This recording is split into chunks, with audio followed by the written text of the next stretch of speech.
What's good, YouTube? It's your boy Bert, aka Daily Dose of Bert. Today, y'all, we are back on YouTube right now. We getting 3 videos out this week. 3 videos out. I gotta get on my grind. 2026. Happy New Year. Hope you guys are having a blessed New Year so far. What we got today? 5 most disturbing hunting encounters caught on camera, y'all. It's gonna be creepy, scary. I don't know. Looks like a good video. We're gonna watch it. Let me know after we get done watching the video, whatever y'all want to see, or let me know a recommended video. You guys let me know. I greatly appreciate it. Let's get tuned in the video. Let's go. The Hunting Public is a DIY hunting channel based in Missouri. Their primary The Hunting focus Public is to educate new and inexperienced hunters, and most of their content follows a very similar format built around that purpose. Their videos show the hunters going to different locations, finding the game, and usually completing the hunt by the end. Archery, all while exploring hunting, their thought process at each step in detail.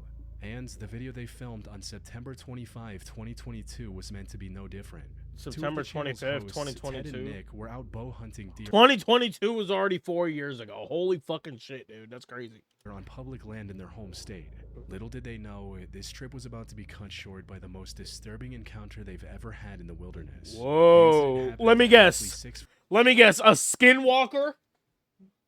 A skinwalker? A polar? Not a polar fucking bear. A bear? Huh. What could be the most dangerous thing you could come across in the fucking woods? What would it be? 45 p.m. while the two were oh shit. What happened? Oh. Waiting for a deer. When, out of nowhere, they heard what sounded like a loud scream in the distance. Oh shit.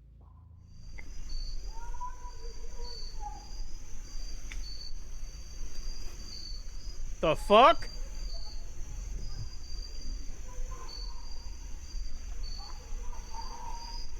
Whoa! It was too distinctly human to be coming from an animal or something. Whoa! And while this was plenty terrifying on its own, it was only the beginning of a much more haunting sequence of events. I never understood that. Why the fuck does people or hunters paint stuff on their face? Is it to blend in with the forest, or is it like the other animals? Like, why do people paint their face whenever going to like in the forest or hunting? Like, it's not like you're going to war. You're going in the fucking forest. Why are you painting your face, bud? Because not only did the screaming continue for the next 30 minutes, it also became 30 minutes and blood-curdling with each passing minute. Holy shit. Excuse me? Oh my fucking gosh. Get this ad out of my fucking face, bro. I'm going to take a picture of it. What the fuck is this? Now it's going to scan it and read it. Fuck out my face, dude.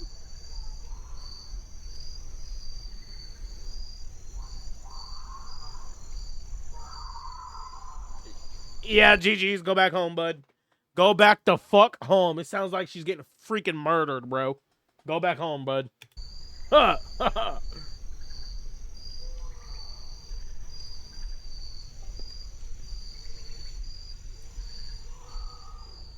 hell Things no. only became worse when they heard the sound of several gunshots coming from the same direction. Whoa! Whoa! Gunshots? Oh, yeah. Take your ass back. Oh, my God. They're letting off rounds. take your ass back home, bud.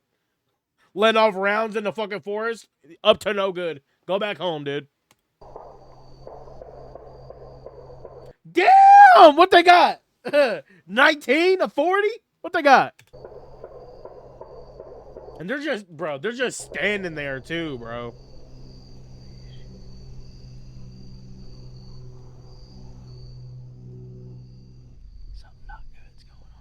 I mean, obviously. Now, all of this still could have had a perfectly reasonable explanation. Maybe the person screaming was being chased by a predator like a black bear and used their firearm in self-defense. Black bear? However, what made this explanation unlikely were the few coherent words that could be heard in between the screaming, with the voice yelling for help and saying phrases like, "I hate you."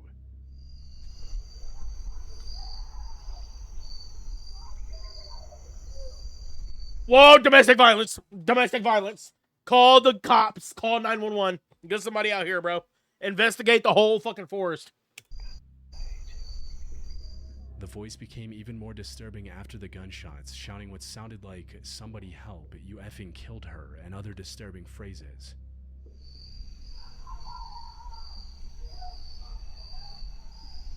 Bro, that's crazy how you can hear it plain as day, bro. It's not like it sounds far away. You can hear it straight in your ear. If you're listening closely, you can hear it straight in your fucking ear, dude.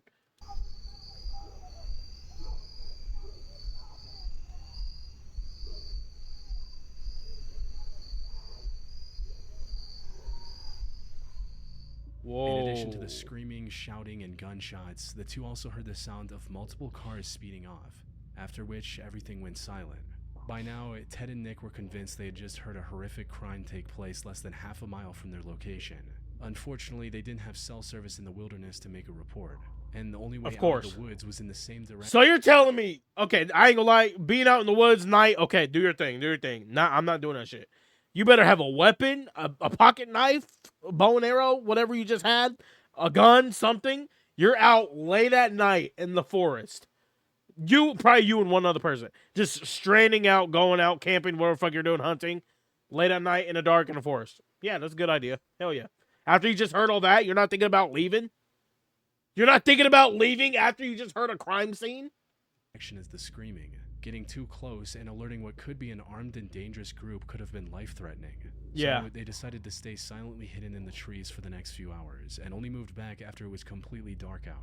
The two eventually made it back to their car and drove to a spot with cell reception to report the incident. Yup. However, from what I was able to find, the authorities weren't able to locate a body or even find any evidence of a crime at the location Ted and Oh my god. Oh my god. That's always how it ends, bro.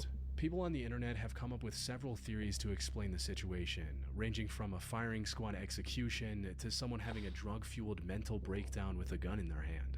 But many have also accused the hunting public of faking the whole thing, which is a common strategy by failing YouTube channels to go viral and gain new viewers. However, the hunting public had a fairly consistent... How do you fake that? You can hear it in the distance. How do you fake that?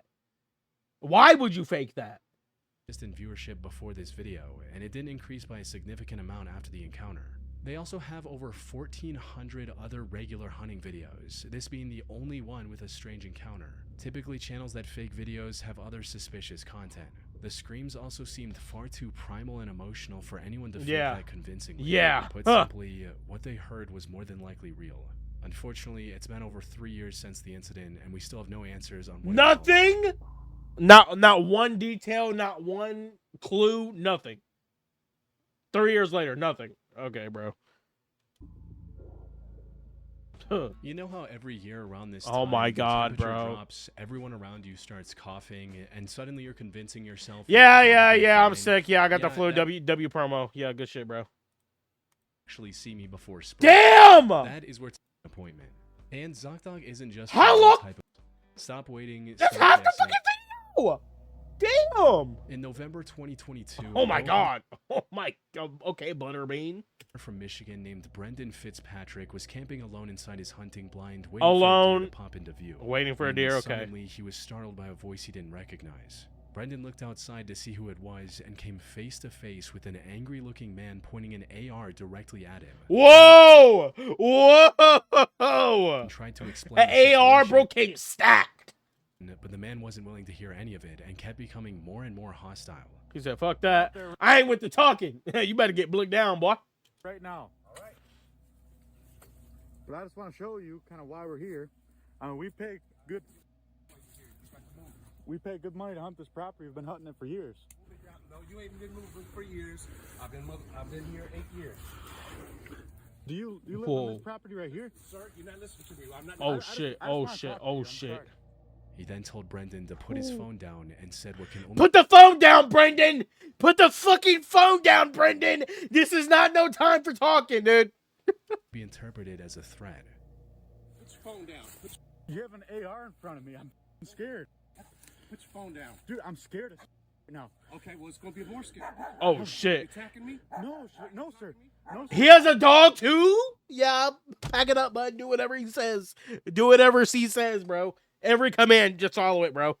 If you want your life spared, come on now. I'm hunting with... Drop your phone. Oh, my God. Phone. Sir, I'm bow hunting. I don't have any guns on me. Oh my god! Get off my screen! Damn! I don't give a fuck about no damn voice mod, bro. Him saying, "Are you attacking me?" while Brendan was doing everything in his power to cooperate and stay calm came off as him looking for an excuse to open fire and claim self-defense later. He also kept ordering Brendan to get out of the area while repeatedly threatening him with his gun and his aggressive-sounding dog. Brendan explained that he wasn't trespassing, and that the land he was on was legally leased for bow hunting, which was true and was something he and his family had been doing for multiple years. So this random with a fucking AR, AK, whatever, and a dog pulled up to bro, claiming he claims the property. He owns the property. Oh, my bad. You can't be hunting here. It's just gonna get a lot worse. It's gonna get a lot worse if you're out here. What do you mean, dude? You don't own the land, bro. Bro, let Brandon, let him hunt, bro. Let him do his thing. Hunt for deer. Like, bro, get the fuck on, bro. However, despite getting a reasonable explanation, the man refused to accept any of it and kept trying to intimidate Brendan. What made the encounter even more unsettling for Brendan was that the man refused to even state his name, making it clear that he had no interest in a civil conversation. Not only that, but he also name-dropped Chai Vang when threatening Brendan, a violent criminal who took the lives of 6 people and injured 2 more members of a hunting party in 2004. Oh! Oh my god. He's name-dropping motherfuckers that committed murder in the woods. If Brendan is still alive right now, you should be blessed, my guy. Bro, never go hunting without a fucking signature fucking pistol or weapon, dude. A Glock, something. You gotta be safe out. You gotta be safe out right now, dude. Like, it's just getting worse out here. And, oh my god. Put simply, the man was insinuating that he was willing to do the same to Brendan if he didn't comply. Threatening! Brendan was able to stay composed enough to not aggravate the man any further and live to see another day. Brendan later tried to press charges against the man, but the police weren't as helpful as he'd hoped. They essentially told him that he didn't have enough evidence to start a criminal case against the man and left it at that. However, he didn't record? He did not show the police the fucking... Bro, what? He didn't show the police all that video evidence of him threatening him? Like, what? That's more evidence than needed. That wasn't even the end of it. Because a year later, on November 25, 2023, Brendan's brother encountered the same man while hunting in the area. Oh, you don't fuck with the family? You don't fuck with the family, bro. He about to come back. He about to, hey, what you do to my boy Brendan? Bow! Yeah, you're gone, bud. In the year prior, he made sure to position his tree stand more than 150 yards away from the site of the original confrontation.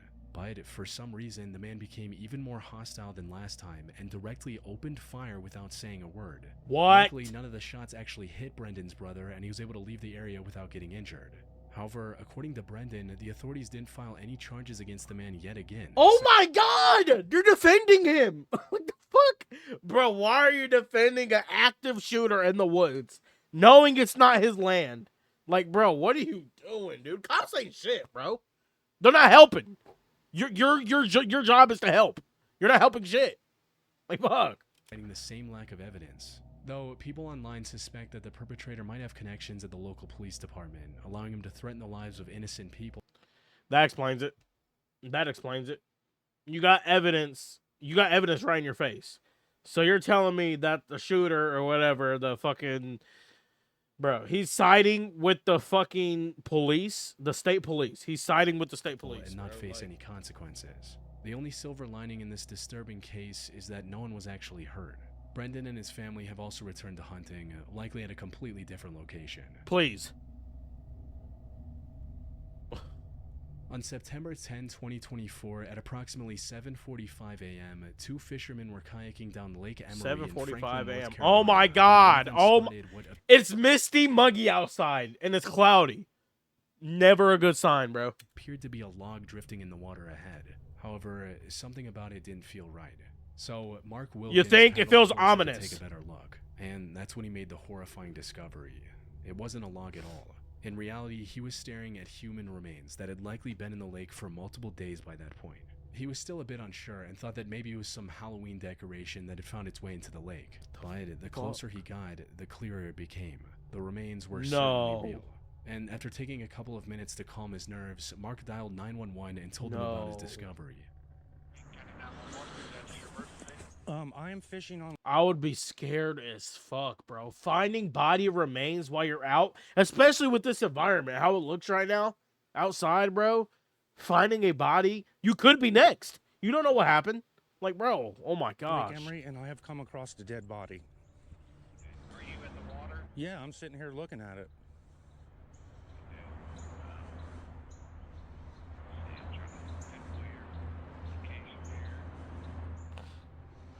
I mean, it could. I mean, it looks like a dead body. I mean, there's a hand sticking up. There's a rotted face. I don't know if it's some kind of stupid Halloween spooky thing, but I'm not touching it. It got to be a body, bro. It has to be. There's no way. Discovering human remains like this is disturbing enough on its own. But what made this find even more chilling was the dark implications it suggested. You see, authorities had also found the remains of a 19-year-old boy in the same lake just a month earlier. What? And if the two cases were connected, it meant that there was possibly a serial killer on the loose in the small town of Franklin. Oh, While talking to the no. police, Mark also remembered seeing a pair of no. Serial killer on the loose. Let me guess. They're not going to do nothing about it either. You couldn't help my boy Brendan out. We'll see what the fuck y'all do now. trucks lying near the boat ramp he used earlier that morning, adding another disturbing layer to an already unsettling situation. That said, the reality of this case turned out to be far more tragic than disturbing. The person in the lake was later identified as 50-year-old Ethel Marie Ogle. Rest in peace, bro. Rest in peace. Take a moment. Rest in peace, bro. That shit's crazy. Getting killed is one thing, but having your body thrown in a lake, bro, that's so sad, bro. Rest in peace. Reports there was no foul play involved in her death. Hey, what? No foul play. At first glance, duck hunting seems like one of Chat, what that mean? What's no foul play mean? the safest hunting styles out there, especially since it doesn't require hunters to spend any time deep in the wilderness where running into angry predators like bears or bobcats is a constant concern. However, duck hunting, just like most other outdoor activities, comes with its own set of risks. Something Ethan from the Lucas Reich's YouTube channel became well aware of in November Public land 2020. solo duck hunt. He was out hunting ducks with a shotgun early in the morning while the sun Okay, was barely good. up. Oh my god, good. At least he has a gun. At least he has a shotgun. Some sort of protection. Thank you. After Kyle, staking whatever out his on name the is. beach for a few hours and waiting for the ducks to gather, he found a target and managed to shoot it down. The duck fell a bit too far into the water, but without a boat, his only option was to wade into the water to retrieve it. And that's when everything went wrong. Ethan had plenty of duck hunting experience under his belt, but he wasn't completely familiar with this particular lake and didn't know about the sharp drop-off a few feet off the shore. Whoa. So as he got closer to the duck, the ground suddenly dropped off from under his feet, leaving him struggling to stay afloat.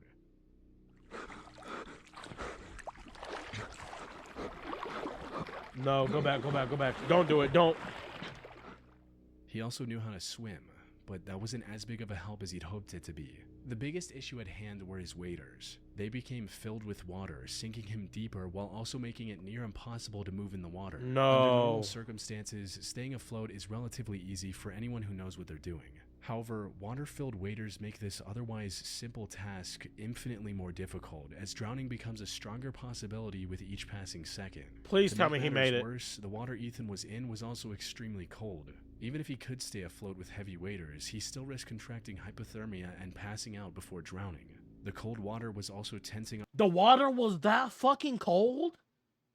Bro, I'll be completely honest, chat. I don't know how to swim. My fat ass don't know how to swim, bro. So if I was to be in this predicament, I would not make it. I'm not. Like, bro, I can't swim, bro. I'm dying. Up his muscles and making it difficult to keep moving. And to top it all off, he was also completely alone on this trip. Having someone with you on any nature expedition increases the chances of survival exponentially. And being Even if a partner alone, isn't bro. able to help directly, they can at the very least call for help. Ethan, however, didn't have that option. All he could do was keep his calm and keep swimming toward the shore with all his energy. Fortunately, this worked. After Thank a brief God. but intense struggle, he was able to find the underwater ledge and make it out relatively unharmed. Thank And while his goodness. determination and level-headed approach certainly helped, his surviving the incident was nothing short of incredibly lucky. That's just... All right, look, I don't know who needs to hear this, but my man just tried that new Bitch, 100 milligram. no generic one Viagra gives a that fuck. only What is 10 cents this? a pop from Friday plans. We was having problems. What with are it these straight ads? up, and it was messing us up, so we was desperate. It sounded like a scam for real, but he tried it, and let me tell you what went down. He just answered. What? Okay, no, get on my screen, bro. Hell no. What the fuck are these ads? 2017, 45-year-old Richard Wesley was out bow hunting in Ontario, Canada, when he suddenly came face to face with the last animal you want to see in the wilderness, a bear. He initially tried to lay low in the bushes and hoped the bear would walk away without noticing him. Bear? Unfortunately, he was Fifty in a fast wide better. area, Or resulting in the bear seeing him oh and hell attacking no, him. bro's at least One a of the only smooth. How much does bears weigh, chat? 800, 1,000. options he really had left at this point was to run away, which, considering a bear's top speed of up to 35 miles 30 per hour, or roughly 55 kilometers an hour, wasn't really possible. 35 Or he miles could an stay his hour. ground and try to scare the bear away before it got too close. You're gone, bud. How do you even Because if scare the a bear actually away? Decided to attack, Richard would have no real way of winning that fight. Black bears can generate a bite force of up to 1,000 psi with their 2.5-inch long Oh teeth, my god. which is enough to easily fracture a human skull or even sever the head completely from the neck. Adult black bears can also weigh up to Oh my god. So you're telling me what, bro? Bears can one shot a human's head off rip, off spawn. Bro's getting 200 pumped as soon as he chomps on your head. Your head's gone, bud, off your freaking body. Jeez. 600 pounds or 272 kilograms. In other words, once a black bear is on top of you, there's no practical way to get it off. Plus, the weight alone can also cause asphyxiation within seconds. Not to mention the 2-inch long claws that can leave deep lacerations down to the bone. So, even if the bear decided to leave Richard alone after a single claw swipe, Richard, he would have likely you better have some survival instincts, my boy. With all this in mind, he stood up and tried to intimidate the bear. Unfortunately, this backfired. Never a good idea. Never a good idea. Richard, you're fucking goofball, dude. You're a goofball. Why are you interrogating a bear? Like, what are you doing, dude? Knowing damn well this bear can rip your head off your freaking body. Horribly.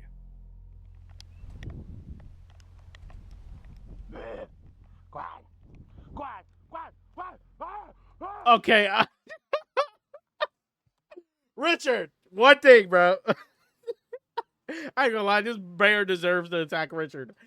You're telling me you was confidently going to this bear face to face with that small ass bow.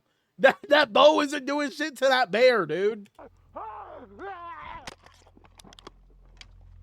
Instead of running away, the bear lunged at Richard and slammed into the ground.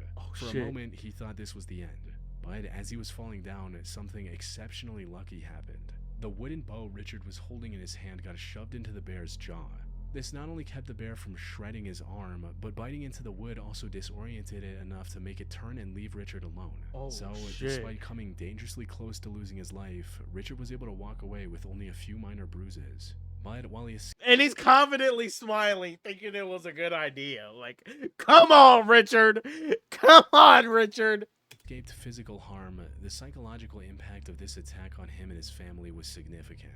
As he stated in an interview later, "We watched the video footage. My stomach just tightened, and my wife started crying. Instead of admitting that I'm scared, and I probably should have went and talked to a professional about what happened, but I just downplayed it." That said, the experience also left Richard with a far deeper appreciation for the life he has. Okay, bro. Richard, I hope you never come face to face with a bear again. I hope you never think to ever do this in your life. That was possibly the most low IQ thing to do in the fucking planet, dude. Like, what makes you think that would be a good idea? All right, chat. That's the end of the video. I appreciate you guys for watching. Let me know if you guys have any video suggestions. Video suggestions. Let me know if you guys have any. Appreciate you guys for watching. Drop a like. Drop a like. Subscribe. I'd greatly appreciate it. You guys have a blessed night. Thank you guys for watching. See you next video.